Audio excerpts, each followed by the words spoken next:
তারপরে পড়তে হবে মেটাবলিক পাথওয়ে। মেটাবলিক পাথওয়ে মানে হচ্ছে কি অনেকগুলো, গ্লাইকোলাইসিস, এইচএমপি শান্ট, ঠিক আছে, যেটাকে আমরা pentose phosphate pathway, PPP pathway আমরা বলি, ট্রাইগ্লিসারিল, যেটাকে আমরা ক্রেব সাইকেল বা সাইট্রিক অ্যাসিড সাইকেল বলি, ফ্যাটি অ্যাসিডের তোমার হচ্ছে beta oxidation, glycogenesis, cholesterol synthesis, protein synthesis, purine এবং পিরিমিডিনের বায়োসিনথেসিস। তার পাশাপাশি দেখো hormonal regulation of metabolic pathway, oxidative phosphorylations, ঠিক আছে। স্যার তো বলছি তোমরা বাইল কোথায় সংরক্ষিত থাকে, ওটা কি হবে, গল ব্লাডার? গোল ব্লাডার মানে পিত্তথলি আর কি, ঠিক আছে, ওখানে সংরক্ষণ থাকে। চলো এবার দেখো তাহলে, আমি জানি তোমাদের একটু চাপ হচ্ছে, ঠিক আছে, একটা টপিক পড়লে তোমাদের থেকে বেশি চাপ হচ্ছে আমার, কারণ আমার গলার অবস্থা খুব খারাপ। কারণ দীর্ঘদিন মানে এই যে কদিনে এক্সট্রা ক্লাস নিতে গিয়ে অনেকগুলো বেচ করছে, আমার গলার কিন্তু হচ্ছে কি অবস্থা খারাপ হয়েছে, ঠিক আছে। আজকেই আমি ডক্টর দেখিয়ে নিয়ে এসেছি, ঠিক আছে, ইনফেকশন হয়ে গেছে। তো ডক্টর বলেছিল যে পুরো রেস্টে থাকছে, কিন্তু কিছু করার স্যার নেই, বলছি এই এখন নোটটা রেস্ট আজকে নেওয়ার সময় নেই। না মানে আজকে না পড়াতেই হবে, মানে এটা খুব মানে হ্যাঁ, বড় হয়ে ওরা যাচ্ছে মানে। ওরাতেই হবে বাবা, না হলে হচ্ছে কি ম্যানেজ আমি কোনোভাবেই সিলেবাস শেষ করতে পারবো না। আমি তো তোমাকে বললাম কি যে তোমার থেকে বেশি কষ্ট হচ্ছে আমার। আজকে আমাকে ডক্টর পুরো মানা করে দিয়েছে কথা বলার জন্য, কিন্তু তাও দেখো আমি কিন্তু টানা কথা বলে যাচ্ছি। মাঝে মাঝে কাশি হচ্ছে, বুঝতে পারছো না, আমার গলার অবস্থা খুব খারাপ, কিন্তু তা সত্ত্বেও ঠিক আছে আমি মানে এক্সট্রা সাপ্লিমেন্ট মেডিসিন নিয়েই পড়াচ্ছি আর কি, কিছু করার নেই। কারণ আমাকে হচ্ছে কি কমপ্লিট করাতেই হবে, ঠিক আছে, টাইমে কমপ্লিট করাতে হবে, কারণ আমি দায়িত্ব নিয়েছি, ঠিক হ্যাঁ আছে। স্যার, এটা স্যার হ্যাঁ, কমপ্লিট বেশি করাতে না হবে। করিয়ে দিন, রাতে হয়েছে। হ্যাঁ, কমপ্লিট করাতেই হবে। আচ্ছা স্যার, আর একটা কোশ্চেন, বাইল তৈরি হয় কি যকৃতে, মানে পিত্তটা তৈরি হয়? হ্যাঁ, একদম একদম ঠিক। দেখো এবার চলো তাহলে আমরা চলে যাচ্ছি, আর বেশি টাইম নষ্ট না করে আমরা সরাসরি চলে যাচ্ছি কার্বোহাইড্রেটের কেমিস্ট্রি, ঠিক আছে। মন দিয়ে শুনে নাও বাবা, মন দিয়ে শুনে নাও। আমি তোমাদেরকে বলছি একটু এক্সট্রা এই সময়টা কষ্ট করো। কেন কষ্ট করবে? তার ফলটা কিন্তু তোমাদের, যদি মানে তোমরা পাস করে যাও, তার ফলটা কিন্তু পাবে। এবং দেখো এই বয়সে তোমাদের বয়স কাছাকাছি, তোমরা জানো যে এখন তোমরা 25 থেকে 30-এর মধ্যে সবাই রয়েছে। দু একজন হয়তো তোমার 30 থেকে 35 আছে, 4-5 জন হয়তো, কিন্তু ম্যাক্সিমামটা এই এই বয়সে আছো। তো এটাতে একটা জবটা কিন্তু পাওয়াটা খুবই জরুরি, ঠিক আছে, হেন তেন প্রকারে কিন্তু জবটা পাওয়া জরুরি। তবে গিয়ে তোমার বাকি যে জীবন, অর্থাৎ 30-এর পর থেকে তোমার কেউ 80 বছর, 90 বছর বা 65-70 বছর, যে যা বাঁচবে না কেন, তার ক্ষেত্রে কিন্তু বাঁচাটা সুখকর হয়ে যাবে, ঠিক আছে। তো এক্সট্রা চাপ নিয়ে পড়তে হবে, কালকে পড়ালে হবে না, না কালকে পড়ালে হবে না, আজকেই পড়তে হবে, আজকের পড়া আজকেই পড়তে হবে। কালকে তো তোমাদের তো পড়ানো আছে মডেল কোশ্চেন পেপার, তাই না, কালকের মডেল কোশ্চেন পেপার। এবং তোমাদেরকে বলে দিই, তোমরা খুব লাকি, ঠিক আছে, যদি কেউ নিজে পড়াশোনা করো। কারণ আমি কালকে যে মডেল কোশ্চেন পেপার দেবো, তোমরা দেখে বুঝতে পারবে যে কি হারে হচ্ছে কি সেখানে কোশ্চেন গুলোকে বানানো হয়েছে, ঠিক আছে। এবং তোমাদেরকে আমি বলে দিচ্ছি, ঠিক আছে, আমি ওপেনলি বলে দিচ্ছি, তোমরা অন্য কোথাও ভর্তি না হয়ে যে এখানে ভর্তি হয়েছো, তোমরা কিন্তু হচ্ছে কি বেশি নয় 2 সপ্তাহ ক্লাস করার পরে বুঝতে পেরে যাবে যে আমরা ঠিক জায়গায় ভর্তি হয়েছি। আমি তোমাদেরকে লিখে বলে দিলাম, আমি ওপেনলি সবার সামনেই ডিসকাস করছি যে তোমরা বেশি নয় 2 সপ্তাহ ক্লাস করার পরে নিজেরাই বুঝে যাবে যে তোমরা সঠিক জায়গায় ভর্তি হয়েছো, যে জায়গায় তোমাকে শিখানো হবে বা তোমরা কিছু এখান থেকে তোমরা নিতে পারবে, ঠিক আছে। আমি হয়তো তোমাদেরকে সবাইকে হয়তো চাকরি দিতে পারবো না, ঠিক আছে, কিন্তু তোমাদেরকে এইটুকু বলতে পারি, এখান থেকে তোমরা কিছু না কিছু শিখবে, ঠিক আছে। একদম যে শিখবে না তা নয়, তোমাদের এই যে যে টাকাটা বা যে পারিশ্রমিকটা তোমরা দিয়েছো, সেটা কিন্তু তোমাদের উসুল হয়ে যাবে, আমি এইটুকু তোমাদেরকে কথা দিতে পারি, ঠিক আছে। স্যার আমার বলছি স্যার, আমার উপর বলছি হয়তো পাবো তোমাদের তো? রাগ হচ্ছে, ঠিক আছে, কিন্তু কিছু করার নেই, এক্সট্রা চাপ নিয়ে একটু পড়াশোনা করতে হবে বাবা, ঠিক আছে, স্যার এক্সট্রা চাপ। বলছি, এই রিভাইজ করার তিন সময় মাস পাওয়া যাবে স্যার সিলেবাস করে? আমি চেষ্টা করছি 7 দিন আগে, পরীক্ষার 7 দিন আগে শেষ করে দেওয়ার। সেই 7 দিন হচ্ছে কি আমরা শুধু কোশ্চেন অ্যান্সার প্র্যাকটিস করবো, আর তোমরা রিভাইজ করবে ঘরে, ঠিক আছে। আমি চেষ্টা করছি, সেই চেষ্টার হ্যাঁ, জন্য তো তোমাদেরকে আমি রাত জেগে স্যার পড়াচ্ছি, সেই আছে। চেষ্টার জন্য তো আমি রাত জেগে পড়াচ্ছি, বুঝতে পেরেছো তো, যাতে হচ্ছে কি আমি শেষ করতে পারি, ঠিক আছে ঠিক আছে। দেখো হুম হুম। এবার দেখো তাহলে শুরু করছি আমি, ঠিক আছে। তোমরা মানে আর কোথাও ভর্তি হওয়ার দরকার নেই।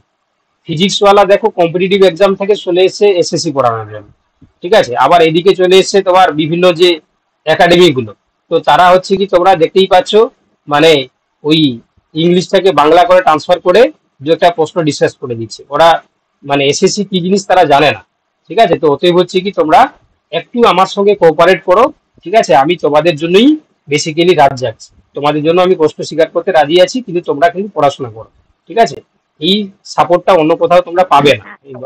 চলো, আমি আমি পাবো ইংলিশে কালকে কোয়েশ্চেন ইংলিশে? I try to my best, ঠিক আছে? আমি চেষ্টা করছি কনভার্ট করে দেবো, ঠিক আছে? Okay sir. আচ্ছা, এবার বলছে দেখো যে বলছে যে কার্বোহাইড্রেটের রাসায়নিক কার্বোহাইড্রেটের রসায়ন, অর্থাৎ কেমিস্ট্রি অফ কার্বোহাইড্রেট। তোমরা সবাই জানো যে কার্বোহাইড্রেট কার্বন, হাইড্রোজেন, অক্সিজেন নিয়ে গঠিত হয়, এবং রাসায়নিক সংকেত যেটাকে আমরা বলি CH2O হোল ওয়াই। তো এখানে এই যে এক্স আর ওয়াই, তোমরা জানো যে এক্স এর মানটা 3 থেকে শুরু হয়। 3 হলে ট্রাইওজ, 4 হলে টেট্রোজ, 5 হলে পেন্টোজ, 6 হলে হেক্সোজ, 7 হলে হেপ্টুলোজ। আর এখানে যে H2O এটা হচ্ছে কি সর্বদা তোমরা দেখতেই পাচ্ছ যে H2O মানে 2:1 অনুপাতে আমরা হাইড্রোজেন অক্সিজেন রেশিও দেখতে পাবো, ঠিক আছে? এবার উদাহরণ তো তোমরা জানো। এবার শ্রেণীবিন্যাস যদি করি, কার্বোহাইড্রেটকে প্রথমে মনোগ্লিসারাইডে আমরা ভাগ করি, মানে এটাকে আমরা ফার্দার আর বিশ্লেষণ করতে পারবো না, ঠিক আছে? তো এটাকে মনোগ্লিসারাইড বলি। এই মনোগ্লিসারাইডে দেখো কার্বনের সংখ্যার উপর ভিত্তি করে আমরা ট্রায়োজ, টেট্রোজ, পেন্টোজ, হেক্সোজ, হেপ্টুলোজ, ঠিক আছে? 3 হলে হচ্ছে ট্রায়োজ, 4 হলে টেট্রোজ, 5 হলে রাইবোজ, 6 হলে তোমার দেখতে পাচ্ছ যে গ্লুকোজ বা ফ্রুক্টোজ বা হেপ্টুলোজ হচ্ছে কি তোমার 7। চলো, এবার বলছে দেখো ডাইগ্লিসারাইড মানে ডাইস্যাকারাইড, যখন দুটো হচ্ছে মনোস্যাকারাইড যুক্ত হবে কিসের মাধ্যমে? না, তোমরা জানো যে গ্লাইকোসাইডিক বন্ডের মাধ্যমে। গ্লাইকোসাইডিক বন্ডের মাধ্যমে যখন দুটো তোমার হচ্ছে কি মনোস্যাকারাইড যুক্ত হবে। এবারে মনোস্যাকারাইডের গঠনে তোমরা জানো সবাই যে সেটা লিনিয়ার হতে পারে, কিংবা সাইক্লিং হতে পারে, বা রিং শেপের হতে পারে। রিং শেপের যদি গ্লুকোজের স্ট্রাকচারটা দেখো, তোমরা এইভাবে দেখতে পাবে গ্লুকোজের স্ট্রাকচার, ঠিক আছে? এখানে তোমরা জানো এটা রিং স্ট্রাকচার। এখানে কি হয়, লিনিয়ার স্ট্রাকচারটা এরকম রিং স্ট্রাকচার তৈরি করে। এটা 1 নম্বর, 2 নম্বর, 3 নম্বর, 4 নম্বর। এখানে থাকবে CH2OH, এখানে H, এখানে HOH, এখানে HOH, এখানে হচ্ছে কি তোমার HOH, ঠিক আছে? এই এইচটা যদি উপরে থাকে, ওইচটা যদি নিচে থাকে, এটাকে বলা আছে আলফা ডি গ্লুকোজ, ঠিক আছে? Alpha D glucose. আর যদি উপরে ওইচ, নিচে যদি এইচ থাকে, তখন তাকে বলা হয় বিটা ডি গ্লুকোজ। কি বলা, বুঝতে পারলে? তাহলে যখন হচ্ছে কি তোমার দেখো এই alpha D glucose, beta D গ্লুকোজের মধ্যে পার্থক্য কি? 1 নম্বর কার্বনের উপরের দিকে যদি এইচ, নিচে যদি ওইচ থাকে, তখন তাকে আলফা ডি গ্লুকোজ। আর যদি ওইচটা উপরে থাকে, নিচে যদি ওই এইচ থাকে, তখন তাকে বলা হয় বিটা ডি গ্লুকোজ। এবারে এই ডাইস্যাকারাইড কেন বলছি? দুটো মনোস্যাকারাইড যুক্ত হয়। তো সেই মনোস্যাকারাইড দুটো যুক্ত হওয়ার জন্য যে বন্ড ফরমেশন করে, সেটাকে আমরা কি বলি? না, গ্লাইকোসাইডিক বন্ড। কি বলা হয়? Glycosidic bond. তাহলে হোয়াট ইজ গ্লাইকোসাইডিক বন্ড? না, যখন দুটো মনোস্যাকারাইড পরস্পর যুক্ত হয়, তখন তাকে আমরা তোমার হচ্ছে কি, ঠিক আছে, আমি দাগগুলো মিটাবো না, ঠিক আছে পুষ্পায়ন, আমি দাগগুলো মিটাবো না, এই দাগ অবস্থায় তোমাদেরকে দেবো, ক্লাস নোট হিসাবে দিয়ে দেবো, ঠিক আছে?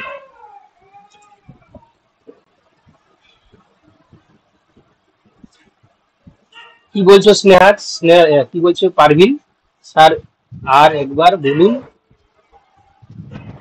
আলফার ব্যাপারটা। আচ্ছা, আলফা বিটা মানে কার্বন 1 নম্বর কার্বনের হাইড্রোজেন যদি উপরে থাকে, নিচে ওইচ থাকলে, তখন আলফা ডি গ্লুকোজ। আর যদি হচ্ছে কি বিটা ডি গ্লুকোজ যদি ওইচ উপরে থাকে, নিচে এইচ থাকলে, তাহলে beta D glucose.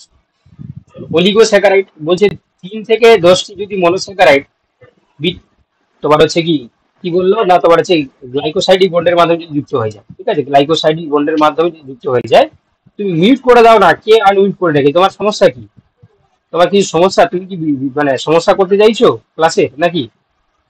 Glycosidic bond, ঠিক আছে? তাহলে গ্লাইকোসাইডিক বন্ডের মাধ্যমে যদি 3 থেকে যদি তোমার 10টি হচ্ছে কি তোমার মনোস্যাকারাইড যুক্ত হয়, তখন তাকে বলা হয় অলিগোস্যাকারাইড, ঠিক আছে? যেমন রেফিনোজ, গ্লুকোজ প্লাস ফ্রুক্টোজ প্লাস গ্লাক্টোজ দিয়ে তৈরি হয়। পলিস্যাকারাইড দেখতে পাচ্ছ বহু শর্করা। এখানে আমরা দেখতে পাচ্ছি যে অনেক মানে 10 এর বেশি হচ্ছে কি মনোস্যাকারাইড যদি যুক্ত হয় পরস্পর হচ্ছে গ্লাইকোসাইডিক বন্ডের মাধ্যমে, তখন পলিস্যাকারাইড তৈরি করবে। যেমন আমাদের স্টার্চ, ঠিক আছে, প্লান্টের ক্ষেত্রে সংরক্ষণ খাদ্য হিসাবে কাজ করে। গ্লাইকোজেন আমাদের লিভার মাসলে থাকে। সেলুলোজ প্লান্টের ক্ষেত্রে সেলুয়াল তৈরি করে। এগুলো সমস্ত কিন্তু পলিস্যাকারাইড, ঠিক আছে? কেন? না, এরা হচ্ছে কি তোমার অনেক 10 এর বেশি হচ্ছে মনোস্যাকারাইড যুক্ত হয়ে তৈরি করে। এবারে এদেরকে আবার ভাগ করা হয়, এদেরকে দুটো ভাগে ভাগ করা হয় পলিস্যাকারাইডকে। কি কি? একটা হোমো পলিস্যাকারাইড, একটা হেটারো পলিস্যাকারাইড, ঠিক আছে? অর্থাৎ হোমো পলিস্যাকারাইড যদি 10 এর বেশি সেম মনোস্যাকারাইড নিয়ে যদি গঠিত হয়, তখন তাকে বলা হচ্ছে হোমো পলিস্যাকারাইড। আর 10টার বেশি মনোস্যাকারাইড হিসাবে যদি হচ্ছে কি ডিফারেন্ট মনোস্যাকারাইড যুক্ত হয়, তখন তাদেরকে বলা হচ্ছে কি হেটারো পলিস্যাকারাইড। চলো, এবার দেখতে পাচ্ছ যে এদের কেমিক্যাল স্ট্রাকচার অনুযায়ী আমরা ভাগ করবো, ঠিক আছে। তো দেখতে পাচ্ছ ওপেন চেন আর সাইকেল চেন, তোমাদেরকে দেখিয়ে দিচ্ছি এখানে একটু ছবি এঁকে। দেখো ওপেন চেন মানে ধরো গ্লুকোজ, গ্লুকোজের সংখ্যা C6H12O6, ঠিক আছে। তো এটা যদি হচ্ছে কি আমরা দেখতে পাই, তোমরা জানো একটা কার্বোহাইড্রেটের ক্ষেত্রে হয় এলডিহাইড ফর্মে থাকে কিংবা কিটো ফর্মে থাকে। এলডিহাইড মানে সিএইচও ফর্ম, কিটো মানে ডাবল ডাবল বন্ড ও। তো এখানে যদি আমরা এই ওপেন চেন ধরো সাপোজ গ্লুকোজের ক্ষেত্রে বললাম C6H12O6, তাহলে তার ক্ষেত্রে দেখতে পাবো যে একটা, দুটো, তিনটে, চারটা, পাঁচটা, ছটা, ঠিক আছে। এখানে থাকবে, উপরে থাকবে সিএইচও, নিচে থাকবে CH2OH। বাকিগুলো তোমরা জানো এইচ এরকম করে থাকবে, এইচ, আবার এখানে থাকবে এইচ, এখানে থাকবে OH, এখানে থাকবে OH। এটা তোমার হচ্ছে লিনিয়ার ওপেন চেন, ঠিক আছে, ওপেন চেন। এবারে তোমরা জানো যে এখানে এই যে 1 নম্বর, 2 নম্বর, 3 নম্বর, 4 নম্বর, 5 নম্বর, 6 নম্বর, এই যে দেখতে পাচ্ছ যে কি হয় না, তোমরা জানো যে 1 নম্বর কার্বনে এই যে কার্বোহাইড্রেট গ্রুপটা রয়েছে তার সঙ্গে 5 নম্বর কার্বনের মধ্যে একটা 5 নম্বর কার্বনের একটা সংযুক্তি ঘটে। তখন কি হবে, এটা এরকম করে সাইকেল হয়ে যাবে। সাইক্লিক স্ট্রাকচারে দেখতে পাচ্ছ, তাহলে এই যে দেখো এটা ছিল 1 নম্বর, এটা 2 নম্বর, 3 নম্বর, 4 নম্বর, ঠিক আছে। দেখতে পাচ্ছ এখানে 1 2 3 4, এটা ভুল হয়ে গেল। এটা হচ্ছে কি তোমার গ্লুকোজ হলো না, এটা হচ্ছে কি তোমার পেন্টোজ হয়ে গেছে। তো গ্লুকোজের ক্ষেত্রে এইভাবে স্ট্রাকচারটা দেখতে পাবে, এইভাবে। তাহলে দেখতে পাচ্ছ এই যে 1 নম্বর কার্বন, 2 নম্বর কার্বন, 3 নম্বর কার্বন, 4 নম্বর, 5 নম্বর, এই দেখো 1 নম্বরের সঙ্গে 5 নম্বরে যুক্ত হয়ে গিয়ে কি হয় না, এই এলডিহাইডের গ্রুপে হচ্ছে ওইটা ভেঙে এখানে চলে আসবে, দিলে 1 নম্বর 5 নম্বরের সঙ্গে যুক্ত হয়ে যায়। তখন এটাকে আমরা কি বলি, রিং স্ট্রাকচার বলি। বুঝতে পারছো না, বুঝতে পারছো না? এটাকে আমরা লিনিয়ার স্ট্রাকচার বা ওপেন চেন বলি। আর যখন হচ্ছে অ্যাকুয়াস সলিউশনে দিয়ে দিই তখন এরকম সাইক্লিক স্ট্রাকচার বা রিং স্ট্রাকচারে চলে আসে। বুঝতে পেরেছো না, বুঝতে পারছো না? একটু তোমরা কমেন্ট করে জানাও যে বুঝতে পারছো না। স্যার বুঝতে পারছি না স্যার। বোঝা যাচ্ছে না? না, বোঝা বুঝতে যাচ্ছে, না? বোঝা যাচ্ছে স্যার। মানে যারা হচ্ছে কি এগুলো পড়াশোনার বাইরে, তো মানে তোমরা যারা এই এসএসসি নোটিফিকেশন বেরোতে যারা পড়াশোনা শুরু করলে তোমাদের একটু অসুবিধা হচ্ছে, আমি বুঝতে পারছি। কিন্তু আমি যদি এই স্পিডে না আগাই বা এইভাবে না বলি তাহলে না সমস্যা আছে বাবা। কারণ এইগুলো পড়িয়ে পড়িয়ে তো আমি জানি যে একটু স্পিড বাড়াতে হবে, কারণ আমি জানি এগুলোকে ধরে ধরে পড়ালে এগুলো অনেক সময় জানি। ধরো কার্বোহাইড্রেট একটা ক্লাস চলে যায়, 2 ঘন্টার ক্লাস একটা কার্বোহাইড্রেট নিতে হতো, ঠিক আছে। দেখো এবার দেখো বলছে কেমিক্যাল প্রপার্টিস। তো দেখতে পাচ্ছ রিডিউসিং প্রপার্টিস। তো দেখতে পাচ্ছ বলছে কিছু কার্বোহাইড্রেট যেমন গ্লুকোজ, ল্যাকটোজ, এগুলো ফেলিং বা বেনেডিক্ট রিয়েকশনের সঙ্গে প্রক্রিয়া সৃষ্টি করে, অক্সিডেশন হয়, ডিহাইড্রেশন ঘটে, এস্টারিফিকেশন ঘটে। গুরুত্ব কি, এরা শক্তির উৎস হিসাবে কাজ করে। তারপর হচ্ছে রিজার্ভ ফর্মে থাকে স্টার্চ, গ্লাইকোজেন, প্লান্টের ক্ষেত্রে স্টার্চ, অ্যানিমেলের ক্ষেত্রে গ্লাইকোজেন। গঠনগত উপাদান সেলুলোজ, ঠিক আছে। কাইটিন হচ্ছে কি তোমার সেলুয়াল তৈরি করে ফাঙ্গাসের ক্ষেত্রে। নিউক্লিক ক্ষেত্রে তোমরা জানো যে পেন্টোজ সুগার, যেটা 5 কার্বন যুক্ত C5H10O5, এটা হচ্ছে কি তোমরা জানো যে এই পেন্টোজ সুগার না থাকলে ডিএনএ আরএনএ কম্পোজিশন তৈরি হতো না। কারণ ডিএনএ আরএনএ ক্ষেত্রে যে পেন্টোজ সুগার হিসাবে রাইবোজ বা ডিঅক্সিরাইবোজ থাকে, ডিএনএ ক্ষেত্রে থাকে ডিঅক্সিরাইবোজ সুগার, আর হচ্ছে কি এখানে থাকে রাইবোজ সুগার। দেখো এবার হচ্ছে কি তোমার দেখতে পাচ্ছ যে এখানে কিছু ইম্পর্টেন্ট রিয়াকশন তোমরা মনে রাখবে, যে গ্লাইকোসাইডিক বন্ড মানে দুটো সুগারকে বা মনোস্যাকারাইডকে যুক্ত রাখবে। অক্সিডেশন টু অ্যাসিড বলছে কি গ্লুকোজ থেকে গ্লুকোনিক অ্যাসিড তৈরি হয়, ঠিক আছে। তারপর দেখতে পাচ্ছ এখানে কিছু টেস্টের নাম তোমাকে জিজ্ঞাসা করতে পারে, যে বেনেডিক্ট টেস্ট আমরা কেন করি, বলবে যে রিডিউসিং সুগার কে শনাক্ত করার জন্য, ঠিক আছে। মানে সুগার 2 প্রকারের হয়, তোমরা জানো যে সুগার বা আমরা দুটো ভাগে ভাগ করি, একটা হচ্ছে রিডিউসিং সুগার, রিডিউসিং, আর আছে নন রিডিউসিং। যে সমস্ত সুগারের ক্ষেত্রে ফ্রি মানে তোমার হচ্ছে কি সিএইচও বা তোমার হচ্ছে এলডিহাইড গ্রুপ থাকবে না, তাদেরকে নন রিডিউসিং। যাদের ক্ষেত্রে ফ্রি থাকবে তাদেরকে রিডিউসিং বলা হয়। যেমন গ্লুকোজ হচ্ছে তোমার রিডিউসিং, আর সুক্রোজটা হচ্ছে কি তোমার নন রিডিউসিং, ঠিক আছে। তো এই যে রিডিউসিং সুগার মানে কিনা সেটা আমরা বেনেডিক্ট টেস্টের মাধ্যমে বুঝতে পারি। আবার ফেলিং যে স্যার টেস্ট, রিডিউসিং আর নন রিডিউসিং কাকে বলবো স্যার? যখন হচ্ছে কি রিডিউসিং আমরা তখন বলবো যখন তার হচ্ছে কি ফ্রি ওইচ বা মানে এলডিহাইড বা কিটো গ্রুপ থাকবে, আর নন রিডিউসিং এর ক্ষেত্রে সেটা থাকবে না, ফলে এরা রিঅ্যাকশনে পার্টিসিপেট করে না, ওয়াটারের সঙ্গে রিঅ্যাকশন করবে না। যেমন সুক্রোজ হচ্ছে কি তোমার নন রিডিউসিং সুগার, আর রিডিউসিং হচ্ছে কি তোমার গ্লুকোজ, ঠিক আছে। ফেলিং এর মাধ্যমে আমরা গ্লুকোজ বা ল্যাকটোজের উপস্থিতি বুঝতে পারি। মোলিস রিঅ্যাকশনের মাধ্যমে আমরা কার্বোহাইড্রেটের শনাক্ত করতে পারি। আর বেডফোর্ড রিঅ্যাকশনের মাধ্যমে আমরা মনোস্যাকারাইড আর ডাইস্যাকারাইডকে আমরা পৃথক করতে পারি, ঠিক আছে। এই রিঅ্যাকশনের নামগুলো কিন্তু আমি লিখে দিয়েছি, ঠিক আছে, এগুলো বুঝতেই পারছো, খুব সংক্ষেপে আমি করে দিয়েছি যাতে তোমরা তোমাদের হাই ইম্প্যাক্টে কাজে লেগে যায় তৈরি হয়ে। এবার দেখতে পাচ্ছি যে প্রোটিন, ঠিক আছে। চলো, আপাতত হচ্ছে কি আমরা শেষ করেছি, এবারে কোশ্চেন অ্যান্সারটা দেখে নিই আমরা। তো দেখো এখানে বলছি যে কোনটি একটা মনোস্যাকারাইড, দেখতে পাচ্ছি গ্লুকোজ একটা মনোস্যাকারাইড। চলো নেক্সট, এবার বলছে প্রোটিনে পেপটাইড বন্ধন দুটি গ্রুপের মাধ্যমে যুক্ত হয়। প্রোটিনের ক্ষেত্রে তোমরা জানো যে একটা আছে তোমার অ্যামাইন গ্রুপ, এটা কার্বক্সিলিক গ্রুপ, তাহলে option A is the right answer. চলো বলছি দেখো কোন নিচের কোন লিপিড কোষে ঝিল্লির প্রধান উপাদান, অর্থাৎ আমাদের যে প্লাজমা মেমব্রেন আর কি, প্লাজমা মেমব্রেনের প্রধান উপাদান কোনটা তোমরা জানো যে ফসফোলিপিড, যেটাকে আমরা বলি ফসফোলিপিড। চলো, এডিনিন কোন ধরনের নাইট্রোজেন বেস? এডিনিন মানে হচ্ছে পিউরিন, তাই না? পিউরিন হচ্ছে পিউরিন হচ্ছে কি তোমার এডিনিন গুয়ানিন, তাহলে পিউরিন হচ্ছে কি তোমার এডিনিন। চলো, এবার বলছে গ্লাইকোলাইসিসের প্রথম ধাপে গ্লুকোজ পরিবর্তিত হয় কিসে? গ্লাইকোলাইসিস গ্লুকোজ থেকে গ্লুকোজ 6 ফসফেট তৈরি হয়, তোমরা সবাই জানো গ্লুকোজ 6 ফসফেট তৈরি হবে। আচ্ছা, এইচএমপি শান্ট বা পেন্টোজ ফসফেট পথ প্রধানত উৎপাদন করে কি তৈরি করে? পেন্টোজ ফসফেট পাত কি তৈরি করবে? না এনএডিপিএইচ প্লাস হচ্ছে কি ribose 5 phosphate, option B is the right answer. ঠিক আছে, চলো, টিসিএ চক্রের রেড লিমিটিং এনজাইম কোনটি? টিসিএ সাইকেলের রেড লিমিটিং এনজাইম কোনটা? একটু আগেই আমরা দেখলাম বাবা, একটু আগেই আমরা দেখেছি কিন্তু টিসিএ সাইকেলের রেড লিমিটিং এনজাইম কোনটা? না option B is the right answer. ঠিক আছে, তাহলে অপশন কি হয়ে যাবে এখানে? বি, আইসোসাইট্রি আইসো হচ্ছে কি তোমার সিট্রেট ডিহাইড্রোজেনেজ। আচ্ছা, বিটা অক্সিডেশন কোন অঙ্গাণুতে ঘটে? তোমরা তো দেখলে যেটা মাইটোকন্ড্রিয়া ম্যাট্রিক্সে ঘটে। ঠিক আছে, option B is the right answer. চলো, গ্লাইকোজেনেসিস হলো ড্যাশ, তাহলে গ্লাইকোজেনেসিস হচ্ছে কি গ্লুকোজ থেকে গ্লাইকোজেন সংশ্লেষ, মানে option B is the right answer. তাই তো, গ্লাইকোজেনেসিস, এই গ্লাইকোজেনেসিস বাবা তোমরা বি এ বলছে কে? গ্লাইকোজেনেসিস বলেছে। গ্লাইকোজেনেসিস মানে হচ্ছে যেটা গ্লাইকোজেন সংশ্লেষ, গ্লুকোজ থেকে গ্লাইকোজেন তৈরি হবে। চলো দেখো নেক্সট বলছি কোলেস্টেরল সংশ্লেষ শুরু হয় কোন তোমার হচ্ছে কি পদার্থ থেকে? কোন পদার্থ থেকে কোলেস্টেরল? তাহলে কি হবে? অ্যাসিটাইল কোয়ে থেকে, অ্যাসিটাইল কোয়ে থেকে কোলেস্টেরল তৈরি হয়। আচ্ছা, কোষে প্রোটিন সংশ্লেষ ঘটে কোথায়? তোমরা সবাই জানো এটা রাইবোজোমে তৈরি হয়। ঠিক আছে, চলো নেক্সট, পিউরিন হচ্ছে বায়োসিনথেসিস শুরু হয় কোথায়? পিউরিন হচ্ছে বায়োসিনথেসিস, আচ্ছা উপরটা কি আমি ভুল বললাম? কোষে প্রোটিন সংশ্লেষ হয় কোথায়? ঠিকই বলেছিল, এটা হচ্ছে তোমার রাইবোজোম। ঠিক আছে, আচ্ছা পিউরিন হচ্ছে কি তোমার বায়োসিনথেসিস কোথায়? এটা পিউরিন, হ্যাঁ পিউরিন। পিউরিন হচ্ছে কি তোমার বায়োসিনথেসিস কোথায় হয়? তাহলে পিউরিন বায়োসিনথেসিস কোথায় হবে? না এটা হচ্ছে কি তোমার এই যে পিআরপিপি থেকে। ঠিক আছে, আচ্ছা পিরিমিডিন হচ্ছে বায়োসিনথেসিস শুরু হয় কোথা থেকে? পিরিমিডিন বায়োসিনথেসিস হবে কোথা থেকে? তাহলে এটা হচ্ছে পিরিমিডিন বায়োসিনথেসিস হবে কোথা থেকে? না তোমার এই যে অ্যারোরেট থেকে। ঠিক আছে, তোমার হচ্ছে পিরিমিডিন বায়োসিনথেসিস কোথায় হবে? না পিরিমিডিন হচ্ছে কি তোমার অ্যারোরেট থেকে তৈরি হবে। আর নিচের কোন হরমোন প্রধানত গ্লাইকোজেন ভাঙতে সাহায্য করে? গ্লাইকোজেনকে ভাঙতে সাহায্য করবে কে? না গ্লুকাগন, তাই না? গ্লুকাগন হচ্ছে কি গ্লাইকোজেনকে ভাঙবে, যে গ্লুকোজে কনভার্ট করবে। আচ্ছা, অক্সিডেটিভ ফসফোরিলেশন ঘটে কোথায়? অক্সিডেটিভ ফসফোরিলেশন কোথায় ঘটে? না এটা হচ্ছে কি তোমার মাইটোকন্ড্রিয়ার অভ্যন্তরীণ ঝিল্লিতে, মানে ইনার মেমব্রেনে, মাইটোকন্ড্রিয়ার ইনার মেমব্রেনে অক্সিডেটিভ ফসফোরিলেশন ঘটবে। চলো, ইলেকট্রন ট্রান্সপোর্ট চেনের চূড়ান্ত ইলেকট্রন গ্রাহক কোনটা? চূড়ান্ত ইলেকট্রন গ্রাহক কোনটা? অক্সিজেন হবে। ঠিক আছে, অক্সিজেন, অক্সিজেন হচ্ছে কি চূড়ান্ত অক্সিজেন গ্রাহক, অক্সিজেন। ঠিক আছে, চলো দেখো নেক্সট। আচ্ছা, গ্লাইকোলাইসিসে ফ্রুক্টোজ 6 ফসফেটকে ফ্রুক্টোজ 1,6 বিসফসফেটে রূপান্তর করে কোন এনজাইম?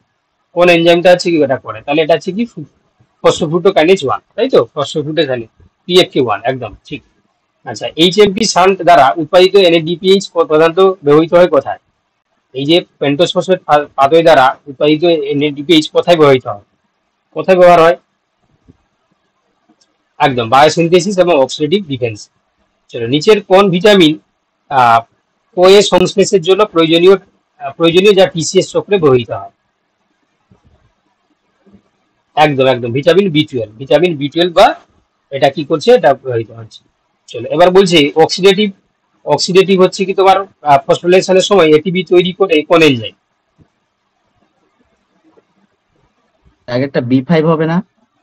না বি, কেন বি5? এটা বলেছি যে নিচের কোন ভিটামিন সংশ্লেষের জন্য প্রয়োজনীয় যা টিসিএ চক্রে ব্যবহৃত হয়। এটা কোয়ের ঠিক আছে। সংশ্লেষ। ও আচ্ছা আচ্ছা, ঠিকই বলেছো, বি2 নয় বি5 হবে। ঠিক ঠিক ঠিক ঠিক, সরি সরি, এটা আমি মিস্টেকে বলে ফেলেছি, অপশন বি হবে। যাই হোক, ঠিকই বলেছো, থ্যাংক ইউ। দেখো অক্সিডেটিভ ফসফোরিলেশন সময় এটিপি তৈরি করে কোন এনজাইম, এটিপি তৈরি করবে কোন এনজাইম, এটা তো তোমাদের পারা উচিত, এটা তোমরা পারবে। এটা হচ্ছে কি তোমার এটিপি সিনথেস হবে, হ্যাঁ, অপশন বি। ঠিক আছে, আমি ভুল বললে বলে দেবে, হ্যাঁ, আমি যদি ভুল বলি তাহলে বলে দেবে, আমি খুব স্পিডে বলছি তো হতে পারে আমার ভুল হতে পারে। আচ্ছা, ইলেকট্রন ট্রান্সপোর্ট চেনের কমপ্লেক্স 2 কে কোন অণু থেকে ইলেকট্রন গ্রহণ করে? ঠিক আছে, কোন অণু থেকে গ্রহণ করবে? এটা হচ্ছে কি তোমার এফএডিএইচ2 থেকে করবে। ঠিক আছে, এফএডিএইচ2, অপশন বি। আচ্ছা, কোলেস্টেরল সংশ্লেষের রেট লিমিটিং ধাপ কোন এনজাইম দ্বারা হয়? কোলেস্টেরল সংশ্লেষের রেট লিমিটিং ধাপ কোন এনজাইম দ্বারা হয়? কি হবে এটা? একদম এইচএমজি কোয়ে রিডাক্টেজ হবে, অপশন এ। আচ্ছা, ইউক্যারিওটিক কোষে প্রোটিন সংশ্লেষের জন্য প্রথম অ্যামাইনো অ্যাসিড কোনটি? এটাও গুড, মানে ভিভিআই কোশ্চেন। ঠিক আছে, এটাও খুব ভালো কোশ্চেন। কি হবে? তাহলে এটা উত্তর হয়ে যাবে কি না, মিথিওনিন হবে বাবা, মিথিওনিন। যারা মিথিওনিন বলছো ঠিকই বলেছো। আচ্ছা, অ্যানারোবিক অবস্থায় গ্লাইকোলাইসিসের শেষ উৎপাদিত পদার্থ কোনটি? অ্যানারোবিক অবস্থায় গ্লাইকোলাইসিসের শেষ উৎপাদিত পদার্থ কোনটি? কি হবে? ল্যাকটেট হবে, হ্যাঁ, ল্যাকটেট। পাইরুভেট, ও সরি, অ্যানারোবিক অবস্থায় গ্লাইকোলাইসিস শেষ হতে বলতে পাইরুভেট। ঠিক আছে, অপশন তোমার হচ্ছে কি এটা হবে, বি নয়, এ হবে। অ্যানারোবিক অবস্থায় গ্লাইকোলাইসিসের শেষ উৎপাদিত হচ্ছে কি তোমার পাইরুভেট হয়। ঠিক আছে, চলে দেখো নেক্সট। টিসিএ চক্রে সাকসিনেটকে ফিউমারেটে রূপান্তরিত করে কোন এনজাইম? টিসিএ চক্রে সাকসিনেটকে ফিউমারেটে রূপান্তরিত করে কোন এনজাইম?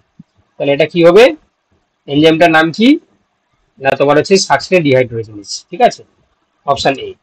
আচ্ছা, পেন্টোজ ফসফেট পাথওয়ের প্রধান কাজ কি? এটা হচ্ছে তোমার রাইবোজ আর এনএডিপি তৈরি করা। আচ্ছা, বিটা অক্সিডেশনে কোন এনজাইম এফএডি থেকে এফএডিএইচ2 তৈরি রূপান্তরিত করে? এটা হচ্ছে তোমার কি হবে? বলছে বিটা অক্সিডেশনে কোন কোএনজাইম এফএডি থেকে এফএডিএইচ2 তে রূপান্তরণ করে?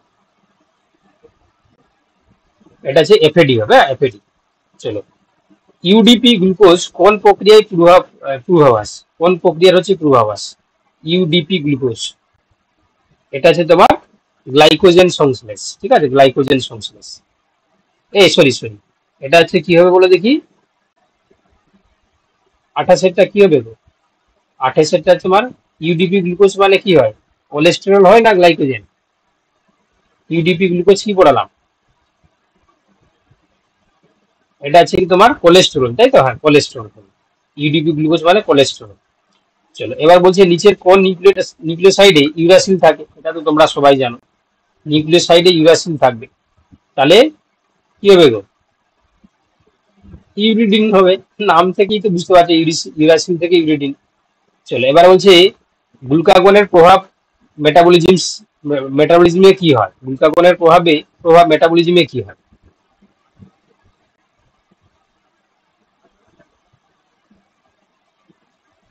একদম, অপশন বি, গ্লাইকোজেনেসিসটাকে বাড়িয়ে দেয়। অপশন বি, গ্লুকাগন কি করবে? গ্লাইকোজেনোলাইসিস মানে গ্লাইকোজেনকে ভেঙে গ্লুকোজে কনভার্ট করে দেবে। ঠিক আছে, চলো তাহলে আপাতত হচ্ছে কি আমরা স্যার 14টা কি হবে? 14? 14, হুম 14 দাগের হচ্ছে কি তোমার অ্যান্সার হবে এই তো গ্লুকাগন হবে। এটা তো সোজা সোজা, হ্যাঁ হ্যাঁ। গ্লাইকোজেন ভাঙন বাড়ায়, তাহলে গ্লুকাগন হবে। এই দেখো লাস্টের কোশ্চেনটা একটু ক্লিয়ার লাগলো না, লাস্টের প্রত্যেকটা কোশ্চেনটা লাস্টের কোশ্চেনটা কি হয়েছে?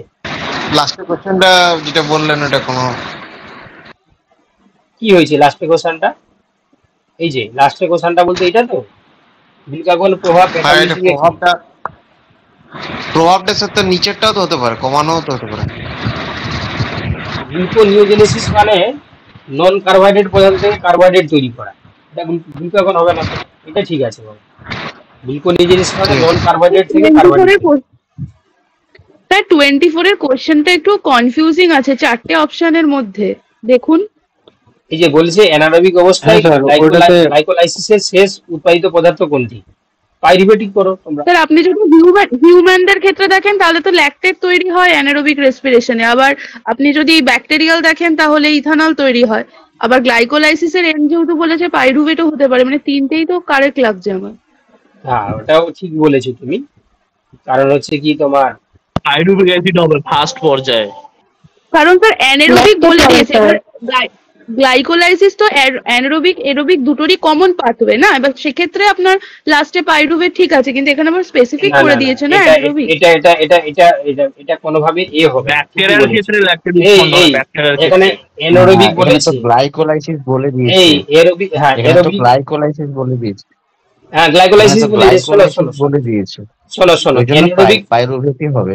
হ্যাঁ এখানে হচ্ছে কি তোমার ব্যাকটেরিয়ার পাইরুভেট হবে ক্ষেত্রে না, হবে ল্যাকটিক স্যার, অ্যাসিড এটা পাইরুভেট হবে না, কেন এনারোবিক বলেছে, এরোবিক রেসপিরেশনের অ্যারোবিক ক্ষেত্রে হোক আমরা বা অ্যানঅ্যারোবিক হোক, গ্লাইকোলাইসিস বলেছে মানে পাইরুভেটই হবে। না না না না বাবা, এটা আছে তোমার, না সেটা হয় না, কারণ অ্যানারোবিক মেনশন না এটা আছে তোমার, অ্যানারোবিক তো অ্যানারোবিক গ্লাইকোলাইসিসই থাকলে হয়, তো অ্যানারোবিক থাকলে তো গ্লাইকোলাইসিস ল্যাকটেট হবে, অ্যারোবিক এই থাকলে পাইরুভেট এটা হবে। কারেক্ট অ্যান্সার অপশন বি হবে, অপশন বি ল্যাকটেড হবে, অপশন হ্যাঁ। বি, হ্যাঁ আমাদের এটাই তো হবে। ল্যাকটেট হবে। বি হবে, বি কিন্তু স্যার সেক্ষেত্রে তো গ্লাইকোলাইসিস নয়, সেটা তো ফার্মেন্টেশন হয়ে গেল তাহলে। ফার্মেন্টেশন না, হয়ে না। গেল বা হ্যাঁ, অ্যানারোবিক ফার্মেন্টেশন হয়ে গেল, রেসপিরেশন হয়ে গেল, ব্যাকটেরিয়ার ক্ষেত্রে হয়ে গেল, আমি ব্যাকটেরিয়া। আমাকে ওটা ঠিকই স্যার আছে। কোশ্চেনটা না গন্ডগোল আছে, রক্ত হলো মাসেল এক্সারসাইজ। দেখো আমাকে বলতে দাও, ঠিক আছে, নাহলে আমি পার্মানেন্টলি হচ্ছে কি তোমাদেরকে মিউট করে দাও, ঠিক আছে, কারণ এখানে আমি দেখে নিয়েছি যে মিউটের অপশন আছে, অল স্টুডেন্ট মিউট। চলো যখন বলছি দেখো এখানে বলছে যে আমরা নর্মালি রেসপিরেশনকে তিনটি ভাগে ভাগ করি, একটা অ্যারোবিক রেসপিরেশন, একটা অ্যানারোবিক রেসপিরেশন, একটা আছে তোমার ফার্মেন্টেশন। তো অ্যারোবিক রেসপিরেশনের ক্ষেত্রে যেটা আমরা করি যে 4টি স্টেপে হয়, ঠিক আছে, তোমার গ্লাইকোলাইসিস, তারপর হচ্ছে কি তোমার পাইরুভিক অ্যাসিডের ডিকার্বক্সিলেশন, ক্রেবস সাইকেল এবং ইটিএস। তো অ্যানারোবিকের ক্ষেত্রে তোমরা জানো যে সেখানে অক্সিজেনের অনুপস্থিতি যেহেতু বলি আমরা, সেটাকে নর্মালি কি হয় না শুধুমাত্র গ্লাইকোলাইসিসটা হয়। এবারে এখানে দেখতে পাচ্ছ যে তোমরা নর্মালি দেখতে পাও যে অক্সিজেনের উপস্থিতি যখন ঘটে তখন হচ্ছে কি আমরা অ্যানারোবিক যেহেতু বলে দিয়েছি, ঠিক আছে, তো সেক্ষেত্রে হচ্ছে কি তোমার পাইরুভেটটা না হয়ে আমরা যে ল্যাকটেট হয়ে যাবে, ঠিক আছে, ল্যাকটেট কেন না অ্যাসিটাইল কোয়ে তো সরাসরি বাদ চলে যাবে, কারণ আমাদের এখানে গ্লাইকোলাইসিসের প্রোডাক্ট নয়, ঠিক আছে। এবারে পড়ে থাকলো হচ্ছে স্যার আমি বলছি, হুম বলো। আমি বলছি কি যেহেতু এখানে গ্লাইকোলাইসিস বলেছে, গ্লাইকোলাইসিসের এন্ড প্রোডাক্ট হলো পাইরুভেট। আরে গ্লাইকোলাইসিস এন্ড condition প্রোডাক্ট তো তোমাকে anaerobic- কে না বলছে, যেহেতু এরোবিকের ক্ষেত্রে হলে কোনো হ্যাঁ। অসুবিধা থাকতো না, অপশন এ হতো। হ্যাঁ যেহেতু এবার শুনুন না, এবার বলছি। এরোবিকের ক্ষেত্রে যেহেতু গ্লাইকোলাইসিস বলেছে, গ্লাইকোলাইসিসের এন্ড প্রোডাক্ট হলো pyruvate. What is the fate of this pyruvate? যদি কন্ডিশন অ্যানারোবিক হয় তাহলে ল্যাকটেট পরে তো এই জন্য এনারোবিক তো বলে দিয়েছে তোমাকে। স্যার কোশ্চেনটাতেই গন্ডগোল আছে স্যার, ওখানে অ্যানারোবিক কথাটা দিয়েই গন্ডগোল হচ্ছে। তো পাইরুভিক অ্যাসিড উৎপন্ন হবে। গ্লাইকোলাইসিসের শেষে কোন জানি না, পদার্থ উৎপন্ন হয়? পাইরুভেট, তাহলে ঠিক হতো ব্যাপারটা, কারণ গ্লাইকোলাইসিস তো কমন পার্ট, এরোবিক অ্যানারোবিক একদম, দুটোতেই হয়, এখানে অ্যানারোবিকটা তো মেনশন করার দরকারই ছিল না, মানে হলে আর কি তখনই কনফিউশনটা হচ্ছে, আমি সেটাই বলতে চাইছি। ঠিক আছে, এটা হচ্ছে কি মানে একটা হচ্ছে কি তোমরা বলতে পারো যে মানে কনফিউজিং একটা কোশ্চেন, ঠিক আছে, তো এটা সাপেক্ষে তোমরা ল্যাকটেট করতে পারো, বাট তোমার এটা হচ্ছে কি তোমার স্কিপ করতেও পারো কোশ্চেনটা। পাইরুভেট হওয়াই উচিত স্যার, যেহেতু গ্লাইকোলাইসিস কথাটা ঠিক আছে ঠিক আছে, ছেড়ে দাও, এটা ছেড়ে দাও, কারণ এটা কোশ্চেনটা হচ্ছে কি মানে সঠিক নয় আর কি, এই ধরনের কোশ্চেন দেবে না। চলো যাই হোক, তাহলে আপাতত হচ্ছে কি তোমাদের যে কোশ্চেনগুলো করানো হলো প্রত্যেকটা কিন্তু হচ্ছে কি সাবজেক্ট ওরিয়েন্টেড এবং প্রত্যেকটা কোশ্চেন হচ্ছে কি ইম্পর্টেন্ট। আশা করি যারা তোমরা সাবজেক্ট বোঝো বা সাবজেক্ট নিয়ে যাদের নলেজ আছে তোমরা বুঝতে পেরে গেছো, ঠিক আছে। এবার যারা হচ্ছে কি তোমার এগুলো নিয়ে কোনোদিন পড়াশোনা করবে তোমাদের ক্ষেত্রে হয়তো মনে নাও হতে পারে, কিন্তু যারা পড়াশোনা করো বা যারা সিরিয়াস স্টুডেন্ট তোমরা ভালো করে বুঝতে পেরে গেছো যে এই কোশ্চেনগুলো কেমন করে দেওয়া হয়েছে, ঠিক আছে, এবং এখান থেকে পরীক্ষা আসার সম্ভাবনা হচ্ছে কি 100% যদি তোমরা ভালো করে পড়াশোনা করো, ঠিক আছে। তো সেক্ষেত্রে হচ্ছে কি এখান থেকে তোমাদের 100% কাজে লেগে যাবে। ওকে, যাই হোক, আর আমি হচ্ছে কি তোমাদেরকে বলেছি যে আমার মানে ফিজিক্যাল কন্ডিশন মানে খুবই খারাপ আছে আর কি, ডাক্তারের কাছে আমি গেছিলাম, গলার অবস্থা খুব খারাপ, তাও আমি হচ্ছে কি 2 ঘন্টা টানা কথা বলেছি তোমাদের সাথে। কালকে তোমাদেরকে আমি বলে দিয়েছি যে ওএমআর বেস্ট তোমাদেরকে মক টেস্ট দিতে হবে। ওএমআর বেস্ট বলতে হচ্ছে কি এটা ওএমআর শিট আমি আবার আজকেও দিয়ে দেবো, ঠিক আছে, মানে কালকে সকালে দিয়ে দেবো আর কি। তো ওএমআর শিট এবং 2টো কোশ্চেন পেপার থাকবে, একটা এসএলএসটি 9-10 আর এটা এসএলএসটি 11-12। তো এই দুটো তোমরা হচ্ছে কি আলাদা আলাদা ওএমআর শিটে হচ্ছে কি তোমরা পুট করে রাখবে। রাতে যখন ক্লাস হবে তখন হচ্ছে কি আমাদের ওই অ্যান্সার গুলো হচ্ছে কি তোমরাই হচ্ছে নিজেরা ইভালুয়েশন করবে করে বসে, আর আমি সঠিক উত্তরগুলো অ্যানালাইসিস করে দেবো। আফটার অ্যানালাইসিস আমি অ্যান্সার কি প্লাস এক্সপ্লেনেশন সমেত পিডিএফটা দিয়ে দেবো, এবং কালকে পরীক্ষা দিয়ে তোমরা বুঝতে পারবে যে যে সিলেবাসগুলো পড়ানো হলো সেই জায়গা থেকেই কোশ্চেন দেওয়া হবে। কেমন বুঝতে পেরেছো? তাহলে আশা করি হচ্ছে কি তোমরা আমার বই অনেকে হয়তো রেগে গেলে, কারণ এটা তোমরা পড়তে চাইছিলে না, আমি জোর করে পড়ালাম বায়োকেমিস্ট্রি মেটাবলিজমস, বাট কিছু করার নেই। ঠিক আছে, থ্যাংক ইউ। ঠিক আছে, আমার প্রতি যদি কেউ রাগ করো, আমার কিছু করার নেই, কারণ আমাকে দেখো যেহেতু হচ্ছে আমি কমিটমেন্ট করেছি তোমাদের সিলেবাস শেষ করবো, আমি জেনে তেনে প্রকারে, ঠিক আছে, রাত জেগে হলেও আমি পড়াবো, কিছু করার নেই। ঠিক আছে, তো ওতে হচ্ছে কি ঠিক আছে, তাহলে কালকে আবার দেখা হচ্ছে। Good night.